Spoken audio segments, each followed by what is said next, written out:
Welcome back, Helldivers, to Helldivers 2 with another Premium Warbond edition, which sound like it's already not that well received. But we have good news.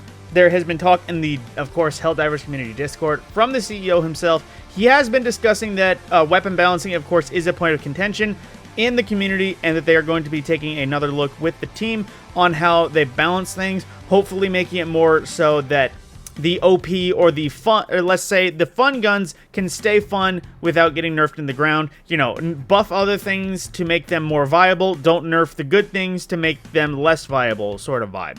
But getting into the Warbond itself. So, I will be covering everything, but everything that actually has gameplay affliction, I will cover first. So, right off the bat, I'm not gonna lie, the armor was a little bit disappointing. Visually, stunning. I love the look of the armor. But it's not that very much different, because we have another set of heavy armor that's servo-assisted, another perk we've already seen. Then we also have Fortified, another perk we've already seen, as well as Scout, which granted this does look better than the Trailblazer, but also doesn't look that much different. But, you know, that's probably going to be my main point of contention, just because with the armor, because looking back, we had the Helldivers Mobilize, which was all the basic variety of perk passives, Steel Veterans was all the original servo-assisted, and Cutting Edge was all the original arc resistant. But then we have Democratic Detonation, which branched out until the basic, and then Polar Patriots is also branching out into the basic instead of having something like reduced thermal, or like they could be reduced flame damage on the basis, or somehow on specifically as well, just as a unique look. On polar planets, you are less resistant to ice fields or something like that. You know, just something that makes it a little more unique aside from, oh, we look like we're here to take on snow, but we're meant for explosives.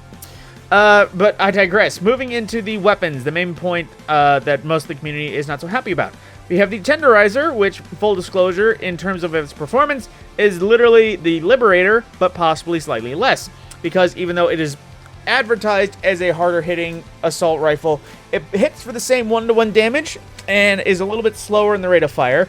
Now, the main thing that I think might be the leg up, and that this could have been on the dev side of what they were thinking, is that it has 10 magazines that you can hold on to, which I haven't used the Liberator in ages, so I don't know how many that thing still currently holds at a time. So it might hold more total ammo as opposed to ammo in the mag. That might be its one good point, but that might be it. Literally, that might be the only good part about the Tenderizer currently. But like I said, the devs are looking into how balancing is done out, so expect a buff for this one soon. Then as well, we have a new booster in the form of Motivational Shocks. What it does, allows all Helldivers to recover faster from being slowed by attacks such as acid, aka the freaking hunters will stop being such a pain, I hope. But then as well, it does not mitigate area of effects, so EMS strikes will still be afflicted just as much. So enemy slow, reduced, but friendly slow, not touched at all. So that is pretty much it. Then into the next page, we have what most people are going to be using against bugs, I feel like, or at least one bug, or one person is going to be using these against bug. A light armor penetrating SMG and is one-handed. Another version of the Defender, essentially, literally copy and paste. It is the slowest firing submachine gun, but for a good reason. Think of it this way.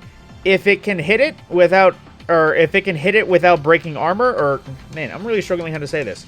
If it doesn't have armor to defend it, it will be stun locked.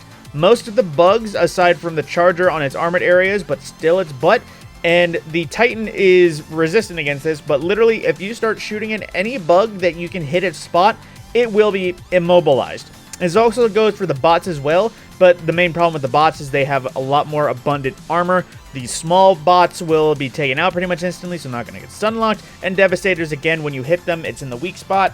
Maybe good against Hulks, but tanks, that really can't be stunned.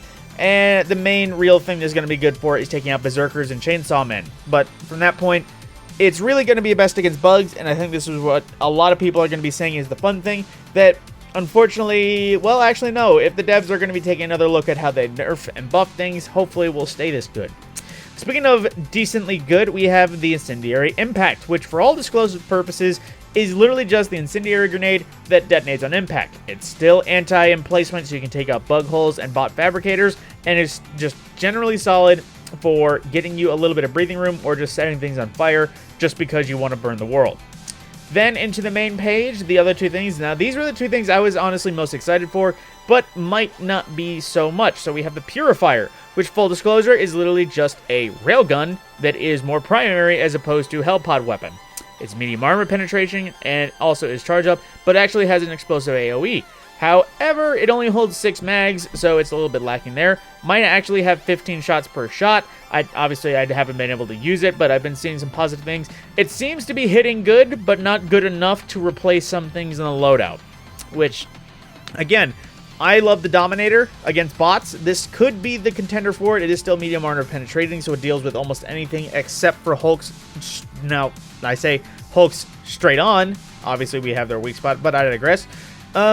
I'm excited for it. I'm interested to try it. Hopefully, if there is a buff to this one, it's something that makes it way better, like just a powerful shot. But comparing it to the Eruptor, it honestly has a leg up for obviously shots and ammo capacity, but for damage is lacking, and aside from that, it's just the same sort of armor penetration and exploding shot. But then we also get into the Verdict, which, for full disclosure, is essentially Desert Eagle, a higher caliber single-shot pistol, which, in comparison to things like, obviously, the Senator is its biggest point. It's hitting hard enough that it does more damage than the basic pistols, but at the same time, it's just kind of not really there. Because the frickin' Senator is hitting harder. It's already been buffed recently, so I know I'm kind of rambling on this. Sometimes I speak poorly, but it doesn't seem like it has a good spot. It is between the Senator and the Liberator. Is it the Liberator or the Peacekeeper? But at the same time, it's kind of like not knowing how to min-max. You're an all-arounder, which is okay, but at the same time, when you can go either the damage or the quick shot, those are typically going to be the better ones. But like I said, that is pretty much all of the things that actually affect your gameplay. Most things people aren't excited for.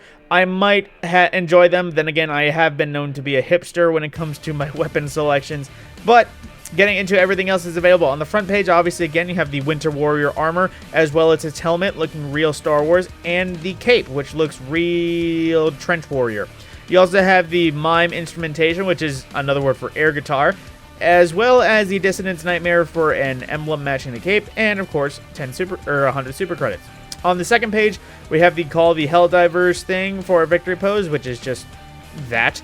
Another 100 super credits, as well as the calling card, which does look quite good. It reminds me of the the final Helldivers mobilized cape, as well as a cape that's very similar, but, you know, just kind of there. And, of course, the Kodiak helmet, which probably is going to be the new favorite for darker sets, as well as the armor, which looks a lot more gray compared to that black. And into the last page, again, we have the Arctic Ranger armor, which is Scout light armor, with an interesting-looking helmet, which is, again, another Scout with a hood, and the Order of Venerated Ballot, which they're going to use this color. I hope they use this color palette to make the commemoration of the anti-Sony stuff, and another calling card, and then another 100 super credits, and the Distribute Ballots, or throwing singles emote. But with that, again, that is everything with Polar Patriots. Again, the community is not receiving it so well, so if you're debating on whether or not to get it, I might hold off. I might tell you to hold off on it until it all gets a buff, which hopefully would be in the next few weeks. But the main thing to get, I would say, is to buy this, get the Pummeler, and from that point, go and buy other things, unless you're literally just trying to clear everything out and go back to, or not have to come back to it later. My name is TheMadScorpyon. I will see you in the next video.